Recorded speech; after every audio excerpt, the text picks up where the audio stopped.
La mañana del 8 de noviembre de 1991, Yves Montand se levantó temprano. Después de descolgar el teléfono, le dijo a la camarera del Hotel du Tribunal que le trajera el desayuno: un huevo, una loncha de jamón, una loncha de queso, un bollo y café. Su humor era alegre, porque era el último día de rodaje de la película La Isla de los de piel gruesa. Ya mañana estará en París, en su piso del Boulevard Saint-Germain, donde le esperan su novia Carol Amiel y su hijo Valentine. Un coche con chofer personal ya estaba preparado para llevarle directamente al set de rodaje. Pero Montand pidió inesperadamente a George que pasara por el cine local. Hacía unos días, Yves había encontrado por casualidad en el vestíbulo del cine de Provincias, entre carteles modernos, un viejo y solitario póster de la película El Yelmo de Oro con un retrato de Simone Signoret. Su rostro era joven y hermoso. Yves convenció al empleado del cine para que le diera el póster, contando apresuradamente los billetes. Subió al coche y, sosteniendo el póster con cuidado, le dijo al conductor: Simone y yo podríamos haber tenido 2 hijos adultos.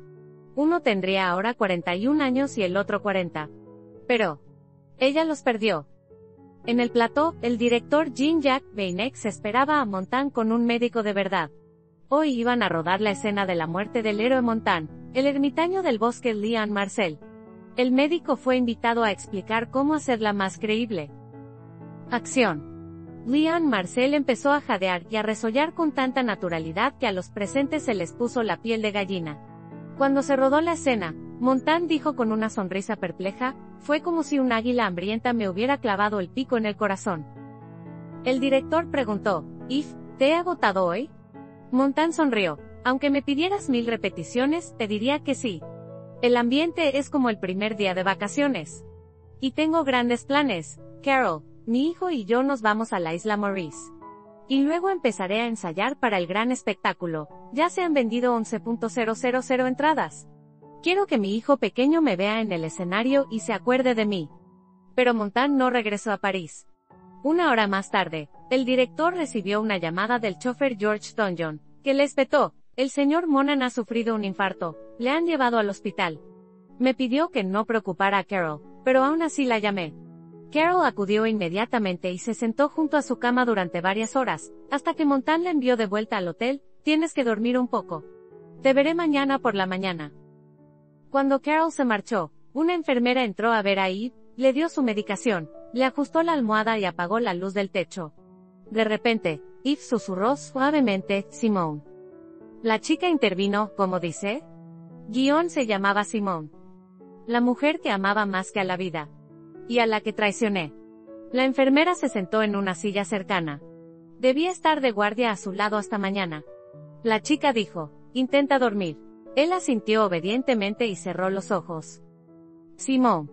¿Cuántos años habían pasado? Llevaban juntos 35 años, y él aún recordaba la primera vez que la vio como si hubiera sido ayer. El patio bañado por el sol, los tejados de tejas de las casas antiguas, la exuberante vegetación, las palomas revoloteando. En medio del patio hay una mujer joven. Tiene el pelo inusualmente rubio y una media sonrisa socarrona, como en los cuadros de los maestros italianos. Sabe que se llama Simone Signoret, pero nunca la ha visto en pantalla. Solo tiene que acercarse a ella, decirle unas frases, conocerla, para no separarse jamás. Fue en 1949, en Saint-Paul-de-Vence. En realidad, nunca más se separaron. Simone se divorció de su marido y se llevó a la pequeña Catherine. El 22 de diciembre de 1951, se casó con Montand. Soy feliz como una niña antes de Navidad, le susurró Simone. Un ruidoso grupo de invitados felicitó a la joven pareja. Y él también estaba feliz. Cada vez que pensaba en la felicidad, aparecían ante él los tejados de Texas, el resplandor del sol, las palomas y Simone. Montand había adoptado a su hija Catherine. Simone era extraordinaria. Dominaba el inglés y el latín, y le encantaba la historia. Simone creció en una familia inteligente. Su padre era amigo del artista Paul Grimaud, del dramaturgo Jean Anouilh, y ella misma se relacionaba con el poeta Jacques Prévert y Louis Buñuel. Con ella, Montand se sentía como un primate, ya que solo conoció la existencia de Baudelaire a los 23 años. Ella le hacía leer libros, le enseñaba modales sociales. Se instalaron cerca de la Place Dauphine, en un piso inundado de sol. En verano viajaban a Normandía. Allí tenían una casa enorme con piscina. Simone invitaba a los niños de la zona a nadar en su piscina los domingos. Ella se sentaba en una chaise longue e inhalaba un gitane sin filtro y observaba pensativa el jugueteo de los niños. Probablemente, en esos momentos pensaba en cómo le gustaría dar a luz a un bebé. Pero los intentos fueron infructuosos y ella sufrió. Iba de gira con él, se sentaba en los ensayos, se quedaba entre bastidores durante las actuaciones. Hasta que Yves Montand estalló. ¿Sigues ahí sentada haciendo punto? Signoret aparcó tranquilamente el punto e hizo una llamada. Acepto interpretar un papel en su película. Y pronto, el éxito triunfal de Way Up, por cuyo papel protagonista ganó un Oscar en 1960. Con la misma serenidad real, sobreviviría al romance de Montana con Marilyn Monroe. En 1960, tras una brillante gira por América, Montana fue invitado a rodar en Hollywood. Sobre su candidatura en la película Hagamos el amor insistió la propia Marilyn Monroe. Montand le parecía la encarnación del amante francés, y además era parecido a su ex marido Joe DiMaggio. Montand y Signoret se instalaron en un bungalow del Hotel Beverly Hills, al lado de Marilyn Monroe y Arthur Miller.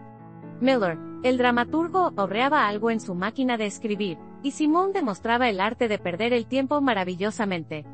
Al caer la tarde, se sentaron con Miller y, bebiendo whisky, mantuvieron una charla íntima. Ya entonces, Marilyn pensaba que ella y Montand eran el uno para el otro. Arthur necesita intelectuales con los que pueda hablar. Como Simone. Y Willow me necesita a mí. Arthur Miller, Simone Signoret, Marilyn Monroe e Yves Montand. Todas las tardes que Monroe disfrutaba con sus vecinos franceses, Miller se marchó pronto a Irlanda para escribir el guión de Los Perdedores. En el rodaje, era evidente que a ambos les gustaba fingir que eran amantes. Durante sus cenas juntos, Simone observaba los ojos de su marido puestos en Marilyn. Sentía que su relación pasaba de ser una amistad a algo más. Marilyn empezó a contar a todo el mundo, incluida su psicoanalista, que el francés la excitaba físicamente. Simone Signoret es 5 años mayor que Marilyn Monroe. Montand hacía reír tanto a Marilyn que se ahogaba de risa, y los finos tirantes de su ajustado vestido se le caían de vez en cuando. Ella se reía avergonzada mientras se los ajustaba. Monroe bebía grandes tragos de vino francés y olía tentadoramente a perfume. Le repetía a Willow con demasiada frecuencia que es un tío estupendo. Simone le regaló a Marilyn un disco de canciones de Montana. Monroe puso el disco y se puso a bailar contoneando las caderas. Simone interceptó la mirada de admiración que su marido dirigía a Monroe. Se dio cuenta de que un romance con aquella belleza era solo cuestión de tiempo. Pronto Simone fue llamada al rodaje en Italia. Marilyn y Montand, en sus bungalows vecinos, estaban cada vez más solos. Lo más probable, como era tan, Monroe para ganar Montand utilizó su técnica favorita. Ella llamó a su bungalow. Pronto sus historias de cama comenzaron a extenderse camareras de hotel. Así que la historia de amor se hizo pública. Ya en Italia, Simone se enteró de que su marido y Monroe se convirtieron en amantes, y ni siquiera trató de ocultar este hecho. Testigos presenciales afirman que Simone durante estos días bebía más que en su vida anterior. Se dice que una noche la señora llamó a Monroe, y le rogó que dejara de ver a Yves. Ese verano, cuando la película estaba terminada, Montand regresó a París vía Nueva York. Mientras tanto, Monroe emprendió una astuta interceptación del amante. Alquiló una habitación de hotel y apareció en el aeropuerto cargada de champán. Una escala corta se convirtió en una escala de 5 horas. Marilyn y Montana fueron vistos en la limusina de ella, donde se sentaron en el asiento trasero abrazados. El francés, confuso y desconcertado, regresó entonces a París, donde le esperaba una angustiada Simone Signoret. Marilyn no quería dejarle marchar. Durante muchos meses albergó la esperanza de poder recuperar a Montand. Pero nunca volvieron a verse. Montand creía que Simone le había perdonado. Pero ella nunca lo superó. En público, Signoret decía frases bonitas. ¿Conoces a hombres que se resistirían a Monroe? Y a una amiga íntima, Simone Signoret le confesó, si supieras cuánto le quiero, a este tipo. La vida sin él, un vacío. Simone seguía amando desesperadamente a su marido, le tejía bufandas y jerseys calentitos, le apoyaba en todo, pero algo dentro de ella se rompió. Irrevocablemente. Poco a poco, su adicción al alcohol se convirtió en un hábito. Se le hinchó la cara, Le salieron arrugas. Pero a ella no le importaba. Su figura se volvió pesada y se desdibujó ante sus ojos. Empezó a jadear y a cansarse rápidamente. Parecía que ella misma había arruinado su belleza a propósito, que no quería resistir ni a la edad ni a la adicción. Simone no dudaba en emborracharse en público, se volvía poco crítica con su comportamiento, juraba profanamente. Sabía que su marido no había abandonado sus hábitos y seguía siéndole infiel. Nunca le hizo preguntas. Le bastaba con que siguiera con ella.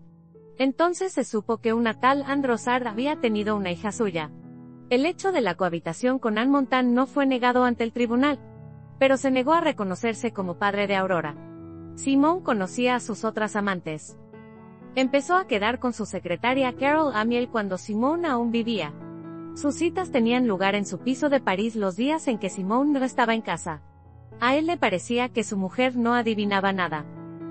Durante uno de los conciertos de Montan, se desveló el secreto. Tras una exitosa actuación y media hora de aplausos, todos los seres queridos se reunieron entre bastidores y empezaron a felicitar al artista. Montan se rió, besó a Simone, pero de repente sus ojos captaron entre la multitud a Carol. La chica de pelo oscuro le sonrió avergonzada. Gritó con alegría, «Carol», y le tendió la mano. Simone la apartó bruscamente, «Pronto no seré un estorbo para ti».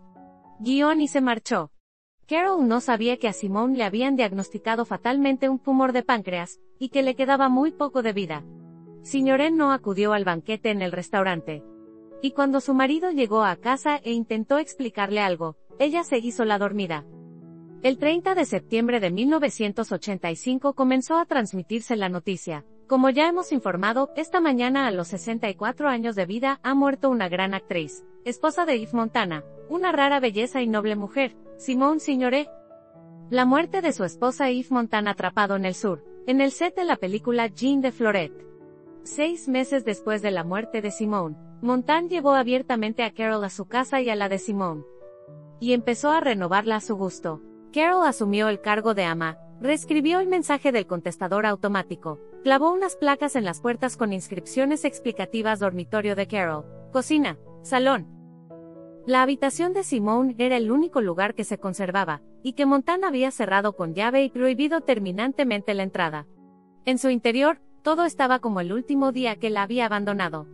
Un jersey de lana en el respaldo de una silla, lápices, bolígrafo, papel y gafas sobre el escritorio. Una vez le preguntaron de qué se arrepentía más y respondió, de haberle hecho demasiado daño a Simone cuando la engañó con Monroe. 3 años después nació su hijo con Carol, al que llamaron Valentine. Montand vivió 6 años más que Simone. Murió el 9 de noviembre de 1991, un día después de finalizar el rodaje de la película La Isla de los Espesos.